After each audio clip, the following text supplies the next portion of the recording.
Right. So, my Pecha is going to be Age of Empires. This is something I've been playing quite often and since college actually. And when I joined TWU, I was very happy to see a good number of people playing this game over here as well. So, in fact, my introduction to many people was through this game itself. So, how many of you guys know about this? Looks like quite a few. LAN party.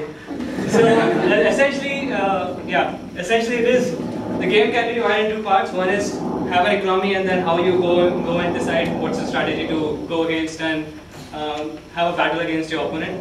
So, so the game gives you actually some 14 to 17 civilizations where you have to choose from, and each civilization will have its own traits and characteristics which will play a good part in the strategy that you're going to apply against your opponent. And like for example, Britons have a long bowmen which have extraordinary long range for shooting, so you might be more comfortable in defensive stance. So yeah, so the game basically is set into the Middle Ages. So you'll have four ages. Like it starts off from a dark age where you have nothing much but basic resources. You basically concentrate on gathering basic resources, and then you upgrade into various stages, giving you options of much more research and better units that you can build. This is a set in a dark age where, so this building is a town center which allows you to increase your, produce villagers. So you need to produce villagers to start collecting various resources.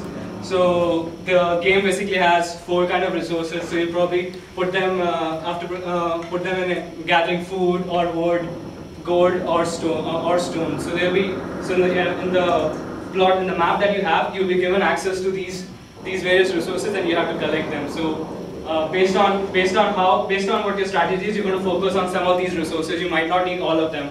Like if you're an archery civilization, you probably need a lot more wood and gold and less of food.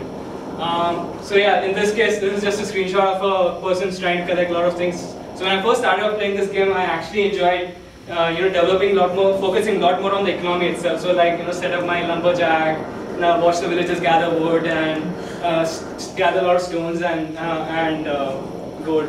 So yeah, you need to gather these resources to upgrade into the higher civilization. So this is a setup of a feudal age. So when you upgrade, you get a lot more research. Your buildings change. You get more options of building new buildings itself. Like you have an archery range and a stable. This itself will give you an option of producing other army units itself. This is a setup in the castle age, so this is where most of the war really happens, most of the action really happens, because you have a lot more units, main units actually you can produce in this particular age. So the castle itself is, it's probably named mainly because of the castle building itself. That's the most unique building that you get in this age. So it has a lot more range to shoot arrows also. Yeah, this is a setup on the Imperial Age. You get a lot more resources, so you get to build some of these siege units that allow you to destroy buildings. This is a wonder, so depending on the format of the game, you can decide how you want to win the game. So if you build a wonder, you get certain X amount of time to defend the particular wonder.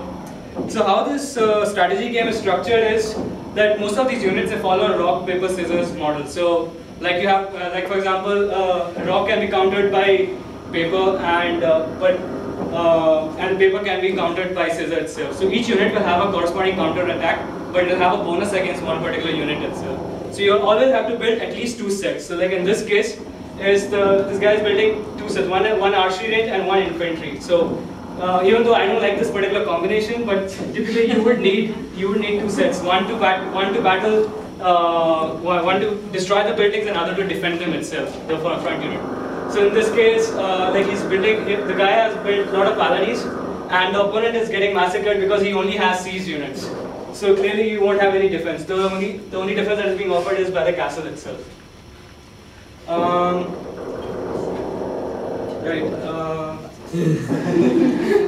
Yeah. So each civilization, like we talked about, right? Each civilization will have its own special unit as well. So we talked about the longbowmen. In this case, you have the Korean wagon war. So, like for example, it will have a lot more hit points. It can attack it can act like a range unit as well.